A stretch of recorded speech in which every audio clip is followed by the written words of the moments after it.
My family forgot my 30th birthday, but my sister sent me a Venmo request for $3,000 to cover her emergency Coachella trip. I stared at the notification, heart pounding, while they partied without me. I sent $5 back with a note. I'm done. Then I locked them out of everything. It was June 12th, 2024, my 30th birthday, and I wasn't expecting a parade. A text, a call, maybe a quick dinner with my parents or my sister Lauren, something small to say I mattered. Instead, I got nothing. Not a single message.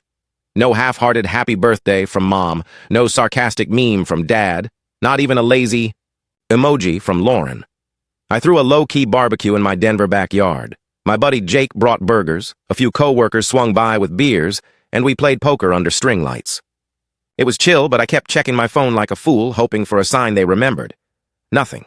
Jake caught me staring at the screen and asked, "Yo, Ethan, where's your family at?" I shrugged, forcing a grin. "Guess they're busy." He didn't push, but his look said he knew I was covering. Later, sprawled on my couch, I opened Instagram. That's when I saw it. Lauren, Mom, and my Aunt Karen, all glammed up, posing at Coachella. Neon wristbands, glittery makeup, captions gushing. About sister vibes and best weekend ever. Posted at 3 p.m. on my birthday. They were dancing in the desert, sipping overpriced cocktails, while I was grilling hot dogs with my friends, pretending not to care. My chest tightened. This wasn't new. They'd skipped my birthday before. But this was different. It was deliberate. They didn't just forget. They chose to leave me out. I'd always been the one they leaned on. Lauren needed rent money when her influencer gigs dried up. I sent it. Dad's car broke down. I covered the repair. Mom's medical bills piled up. I paid them without a word. They used my Netflix, Spotify, even my Costco membership. I'd given them access to a credit card for emergencies. Guess Coachella was an emergency now. That Venmo request from Lauren, sent a week after my birthday, was the final straw. $3,000 for her VIP tickets with a note. "We'll split it, right?"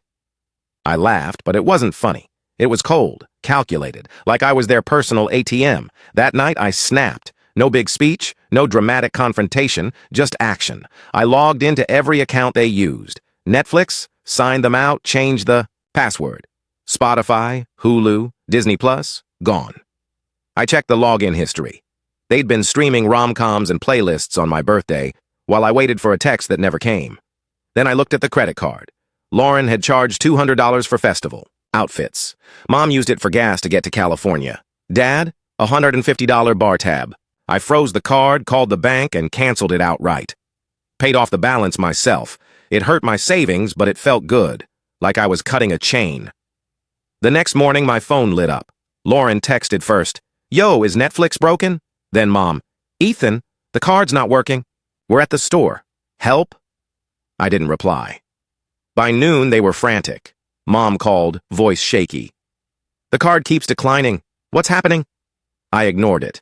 Then the bank called about a fraud alert. My parents had reported the card. I laughed, told the rep, "No fraud. They forgot my birthday but remembered to use my card for Coachella." The rep paused, unsure how to respond. I hung up, feeling something shift. I wasn't just mad. I was done. This wasn't about one missed birthday. It was years of being their safety net, their backup plan, their invisible support. I'd canceled. Plans to fix their messes, skipped vacations to cover their bills, and they couldn't spare a text on my 30th. I wanted them to feel it. Not pain, not yet, but the absence of me. The slow unraveling of the life they took for granted. I wasn't stopping at streaming accounts or credit cards. I was just getting started. I didn't just cut their access, I dismantled their world. Lauren's next text was pure panic. "Ethan, why's my phone off?" I smirked, staring at my screen. I'd canceled the family plan, keeping only my line. 5 phones, all under. My name, now dead. Their lifeline, gone. It was a week after my 30th birthday, and I was done being their doormat. The Coachella betrayal wasn't just a slap, it was a wake-up call. I'd been funding their lives for years, and they repaid me with silence on my big day. So, I went nuclear. After locking them out of Netflix, Spotify, and the credit card, I hit the phone plan. Logged into the carrier's site, stripped it, down to my number, and canceled the rest. 15 minutes, $200 saved, and their phones, dark. Lauren's frantic texts came via Wi-Fi from some coffee shop. "Are you serious? You cut our phones?" Mom emailed next, her tone desperate. "Ethan, we can't reach anyone. Fix this." Fix it?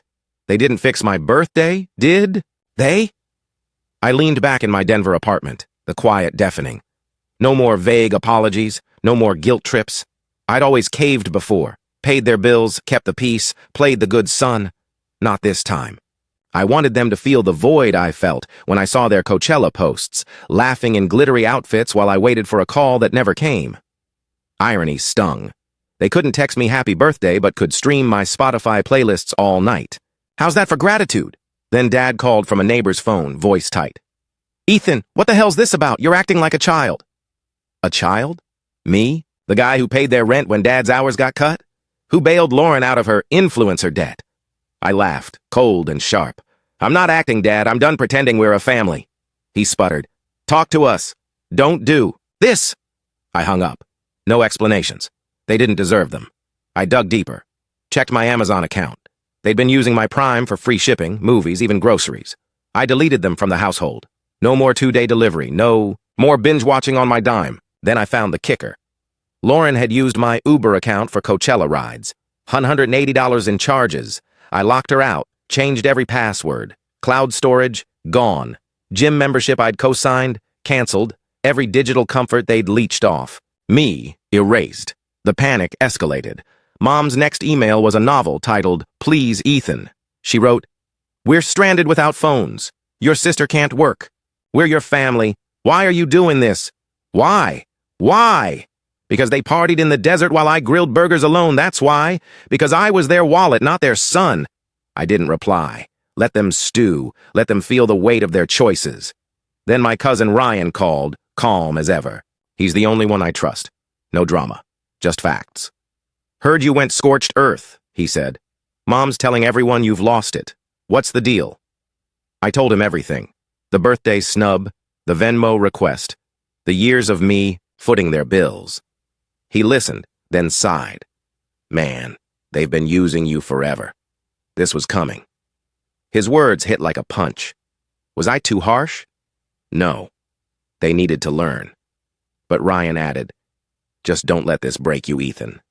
Make them see, not suffer." I didn't know if I could separate the two. By day's end, Lauren posted a cryptic Instagram story. Some people forget who's been there for them. Been there for her? I paid her phone bill for 3 years. The audacity burned. I wasn't just angry. I was electrified. This wasn't about revenge. It was about reclaiming my life. They'd feel the sting and I'd make damn sure it lasted. They thought they could guilt me into submission. Mom's email hit my inbox like a grenade. "Ethan, you're tearing us apart. How could you?" I laughed, bitter and loud. They skipped my 30th for Coachella, but I'm the villain? I doubled, down, cutting every tie they didn't earn. The silence after I killed their phones was eerie, but it didn't last. 2 days later, my sister Lauren unleashed a tirade via Facebook Messenger, piggybacking on some random Wi-Fi. "You're so selfish, Ethan. Mom's crying. Dad's borrowing phones like a loser. Fix this now." Fix what? Their habit of using me? Their knack for forgetting I exist unless they need cash? I read it, smirked, and closed the app. No reply. Let her scream into the void. I wasn't their tech support anymore. Then the family cavalry arrived. My cousin Jenna, who I hadn't seen since 2019, texted, "Hey, your mom's really upset. Maybe call her?" Upset? She wasn't upset posting Coachella selfies on my birthday. Then Uncle Mark called, his voice gruff. "Ethan, this is too far. They're your family. Talk it out." I snapped. "Talk? They didn't talk to me on June 12. They were too busy spending my money." He paused, then mumbled. "Well, they're struggling now." Good. Let them struggle. I hung up, my pulse racing. Their guilt trips were textbook. Paint me as the bad guy to avoid their own mess. I dug into my accounts again, hunting for any remaining links. Found an old PayPal I'd let Mom use for emergencies. Checked the history. $400 in spa bookings. Dated the week of my birthday. My rewards points, my card, they're fun. I froze it, requested a chargeback. The audacity. They'd been living large on my dime, and I was done bankrolling their betrayal. I even found a shared Dropbox account, family photos, sure, but also Lauren's influencer content I'd paid to store. Deleted them from it. Poof. Gone. Mom's next email was a masterclass in manipulation. Ethan, we're lost without you. Your sister can't book gigs without her phone. Dad's job is at risk. We're sorry if you felt ignored. If? They didn't just ignore me. They erased me. I wanted to scream, but instead I kept cutting, removed them from my car. Insurance group plan. Canceled the streaming radio they used on my account. Every step felt like shedding chains. My apartment in Denver felt lighter, like I was reclaiming my space. Then Lauren showed up at my door, unannounced, clutching her dead phone like a lifeline. "Ethan, what's wrong with you?" she shouted, barging in. "You're destroying us over a stupid birthday." Stupid? My heart pounded. It's not one day, Lauren. It's years of me paying for your life while you treat me like nothing. She rolled her eyes. You never said it bothered you? I laughed, sharp and cold. I shouldn't have to beg to matter. She stared, speechless, then stormed out, muttering about me being dramatic. Dramatic? Try used. My phone buzzed again. Dad from another borrowed number. Ethan, this isn't you. You're not cruel. Let's fix this. Cruel? I wasn't cruel. I was finished. You fix it, Dad. Start with an apology that doesn't sound like an excuse. I hung up before he could reply. Their desperation was palpable, but it wasn't my job to save them anymore. Ryan's words echoed, "Don't let this break you." I wasn't breaking. I was building boundaries brick by brick, and they hated it. The next blow came via Instagram. Lauren posted a sob story. When family turns their back on you, it hurts. Comments poured in. Friends calling her strong, strangers saying stay above it. I laughed so hard it hurt. She was playing the victim while I'd paid her rent for years. The irony was thicker than her festival makeup. I didn't comment. I didn't need to. They were unraveling, and I was just getting started. This wasn't about hurting them. It was about waking them up. Or maybe, just maybe, waking myself up. They thought they could outmaneuver me. Mom's handwritten letter arrived, 3 pages of crocodile tears. Ethan, we're sorry you felt hurt, but you're breaking our hearts. Felt hurt? They used my card for Coachella. I tossed the letter, but then I uncovered their secret plan to turn the family against me. It was 10 days since I'd cut their phones and accounts, and the silence was shattered by that letter, delivered to my Denver apartment. Mom's sloppy cursive begged me to come home and fix this. She wrote, "We love you, Ethan. We forgive you." Forgive me? For what? Paying their bills for years? I laughed, but my stomach churned. The letter wasn't an apology, it was a trap. We're struggling, she added, listing Dad's job. Woes and Lauren's career crisis. Classic. Tug at my heart, then my wallet. I folded it, shoved it in a drawer. I wasn't falling for it. Then the family group chat exploded. Cousins, aunts, even my old high school coach all messaging, "Ethan, call your mom. She's a wreck." A wreck? She wasn't a wreck sipping margaritas at Coachella on my dime. I scrolled through the texts, my jaw tight. They were rallying the troops, spinning a tale of poor abandoned parents and a selfish son. Lauren's Instagram stories fueled the fire, vague quotes about family betrayal with heart emojis. The nerve! I'd paid her phone bill for 5 years and now I'm the traitor. I dug deeper into my accounts, sensing they weren't done. Found an old Venmo transaction. $600 to my Aunt Karen for travel.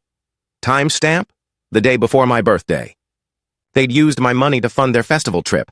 My blood boiled. I filed a dispute with Venmo, sent screenshots to the bank. This wasn't just neglect, it was theft. I checked my credit report next. Shocker. A new inquiry from a store card in Mom's name linked to my address.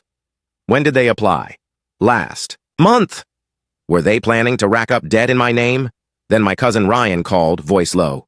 Ethan, heads up. Your mom's telling everyone you stole from them. Stole? Me? She's saying you cut them off to hide some shady money stuff. I laughed, but it was hollow. Ryan, I paid their rent last year. They used my card for Coachella. He sighed. I know, man. But they're convincing people. Aunt Karen's pushing it hard. Intrigue twisted my gut. Were they really this desperate? To lie? To smear me? I confronted Lauren via text, breaking my silence. You're telling people I stole from you after I funded your life? Her reply was instant. You left us with nothing, Ethan.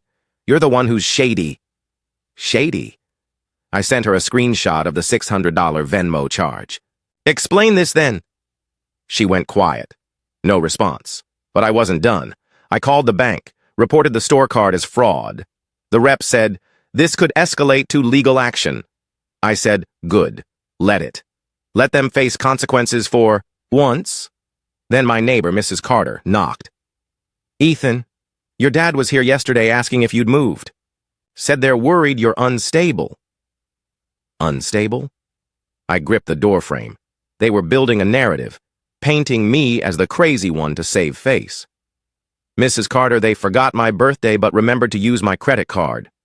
Who's unstable? She nodded, uneasy, and left. My phone buzzed again, another cousin pleading, just talk to them, Ethan. I didn't reply. They weren't after peace, they wanted control.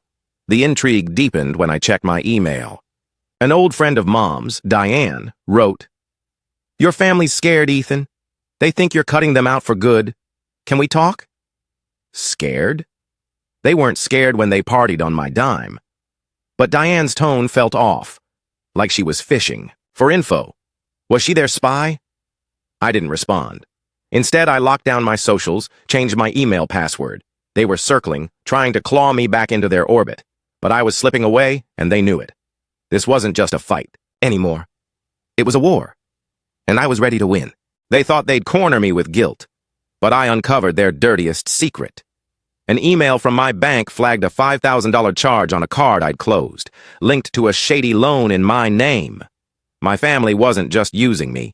They were stealing my identity. The war was on. 3 weeks after I cut their phones and accounts, the Denver air felt heavy with their schemes. Mom's letter, the family texts, Lauren's sob stories on Instagram, it was all a distraction. I'd been methodical, stripping them from my Netflix, Venmo, even the Costco membership I'd forgotten about. But that bank email stopped me cold. A $5,000 cash advance, attempted after I'd frozen the card, tied to a loan application under my name. The date? 2 days before my 30th birthday. They didn't just forget me, they were planning to bleed me dry. Who did this? Mom? Dad? Lauren? All of them? I called the bank, voice shaking with rage. This is fraud! I didn't authorize this! The rep confirmed the loan app used my social security number, filed from an IP address in California, where they were at Coachella. My head spun. Were they that desperate? That cruel? I demanded a full investigation, sent every scrap of evidence, Venmo receipts, card charges, their festival posts. The rep warned, this could lead to criminal charges. I didn't hesitate. Do it. Let them face the law. Then Ryan called, his tone urgent. Ethan, your mom's telling people you're hiding money from a side hustle. Says that's why you cut them off. A side hustle? I'm a software engineer, not a drug dealer. Ryan, they tried to take a loan in my name. He went quiet, then said, damn, man, that's low. Aunt Karen's in on it. She's been pushing the poor them story. Karen?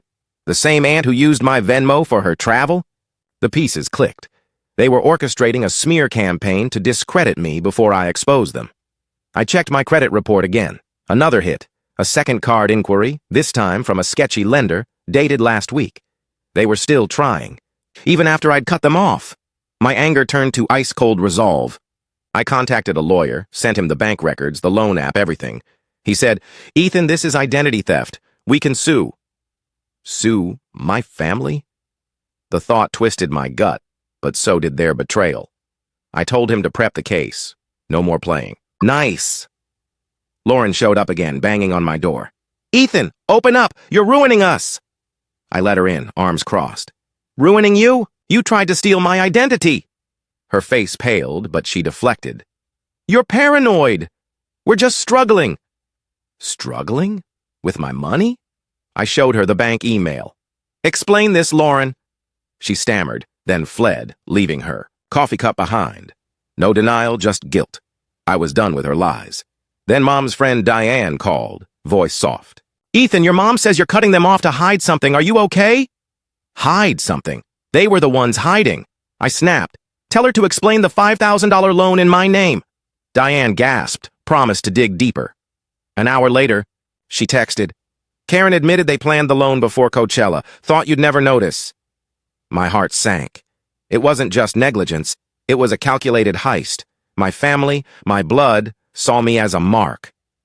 I sat in my apartment, staring at the city lights. Ryan's words haunted me. Don't let this break you. But this wasn't breaking me. It was forging me. They wanted a villain? I'd give them a reckoning, not with screams or fights, but with evidence, lawyers, and the truth. I wasn't just cutting ties anymore. I was exposing their game, and they'd regret underestimating me. I vanished without a trace, leaving their lies in the dust. My family thought they could smear me, steal from me, but I flipped the script. With a lawyer, a paper trail, and one final move, I exposed their fraud and walked away forever. The ending? It's not what you think. The lawyer's office in Denver was cold, sterile, but my resolve burned hot. The evidence was ironclad. $5,000 loan attempts, Coachella charges, my stolen identity. My family's betrayal wasn't just emotional, it was criminal. I filed the lawsuit naming Mom, Dad, Lauren, and Aunt Karen. Identity theft, fraud, the works. The lawyer warned, this'll tear your family apart. I laughed, bitter. What family? They tore it apart first. I wasn't after money, just justice. Let them face a judge.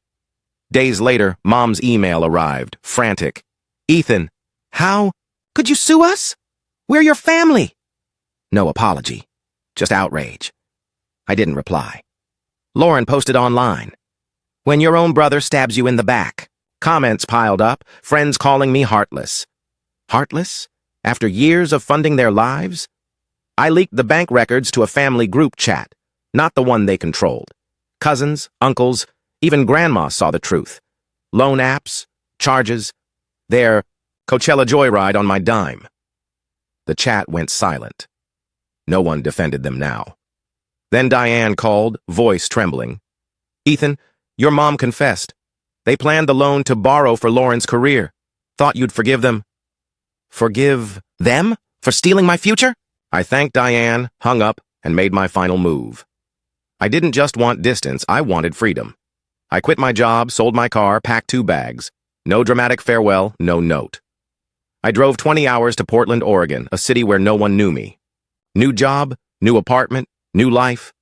My name wasn't on their bills, their phones, their lies. I was Ethan, not their ATM. A month later, Ryan visited, bringing pizza and news. Your mom's a mess, man. The lawsuit's real, they're scrambling.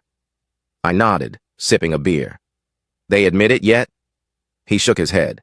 Nah, still playing victims, but the family knows. Karen's cut off by everyone. Good. The truth was my weapon, sharper than their guilt trips. Then Ryan grinned. You look free. Free? Hell yeah, I was. For the first time, no one expected anything. No calls, no debts, no weight. Weeks later, a voicemail from Dad, voice broken. Ethan, we were wrong. I'm sorry. You didn't deserve this. Too late. I deleted it, but it lingered, a ghost of what could have been. Then the lawyer called. The case was moving forward, but they'd settled out of court. No jail time, but they'd pay restitution. I didn't care about the money. I cared that they'd lost. Their lies crumbled, their allies turned, and I was gone. Now in Portland, I walk by the river, cook my own meals, watch my own shows. A card arrives sometimes, no return address, just, we miss you in Mom's handwriting. I keep them in a box, not for love, but as proof I survived. They didn't lose a son, they lost access. And me? I found peace, not in their apologies, but in my silence. I didn't burn the bridge. I crossed it, locked the gate, and never looked back. The explosion? It wasn't revenge. It was me, finally living for myself. And here it is, the finale of today's story. Did everything turn out as you imagined? Or did it end unexpectedly? I'd love to hear what you think. Leave your thoughts in the comments below, and let's dive into the discussion together. If this story kept you in suspense, don't forget to give it a thumbs up. And if you haven't signed up yet, what are you waiting for? This is your chance to join an incredible community where exciting new stories unfold every day. Click the subscribe button and turn on notifications to stay up to date. Thanks for your attention and see you on your new adventures.